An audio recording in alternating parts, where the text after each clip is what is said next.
வாங்க ஜிக்ஜாக் மிஷினை பற்றி ஒரு வீடியோ பார்க்கலாம். இந்த ஜிக்ஜாக் மிஷினில் பார்த்தீங்கன்னா நிறைய ஆப்ஷன்ஸ் இருக்குது. எம்ப்ராய்டிங் அடிக்கலாம். ஸோ அது அலைன்மெண்ட் மாற்றிட்டா நம்மளால செட் பண்ண முடியாது, மெக்கானிக்கை தான் கூப்பிடணும். ஸோ நான் ஜிக்ஜாக்கு மட்டும்தான் இந்த மிஷினை யூஸ் பண்ணுறேன். ஸோ இந்த அம்புக்குறி எதுக்காகனா தேயிலை வந்து அகலப்படுத்துறதுக்கு.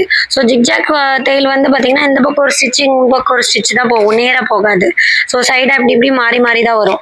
ஸோ அப்படி வரும்போது அதோட அகலம் நம்மளுக்கு எவ்வளோ வேணும் அப்படின்றது நம்ம அதில் அட்ஜஸ்ட்மெண்ட் பண்ணிக்கலாம். அந்த அட்ஜஸ்ட்மெண்ட் பார்த்தீங்கன்னா அந்த நெட்டை லைட்டாக லூஸ் பண்ணிவிட்டு இதை இப்படி நவுத்தி தள்ளி வச்சிங்க அப்படின்னா உங்களுக்கு அதுக்கு தகுந்த மாதிரி அட்ஜஸ்ட்மெண்ட் ஆகும். அதுக்கப்புறம் இது பார்த்தீங்கன்னா உங்களுக்கு வந்து குத்து தூரம் பண்ணுறது. தேயில் வந்து தூரமாக பக்கமாக வைக்கிறோம் இல்லையா, நம்ம நார்மல் மிஷினில் எப்படி தேயில் தூரம் பக்கம் வைக்கிறோம். ஸோ அந்த மாதிரி ஆப்ஷன் ஜிக்ஜாக் அடிக்கும் போது இப்போ ஃப்ராக்குக்கெல்லாம் அடிச்சிங்கன்னா கொஞ்சம் தூரமாக வைக்கணும்னா ரொம்ப லேட்டாகும், ரொம்ப கிட்ட வச்சிங்கன்னா.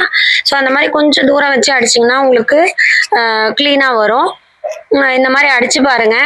ஏதாவது டவுட் இருந்தால் கமெண்ட் பாக்ஸில் கமெண்ட் பண்ணுங்க. இந்த வீடியோ உங்களுக்கு பிடிச்சிருந்தா நம்ம பேஜை ஃபாலோ பண்ணிக்கோங்க. தேங்க்யூ.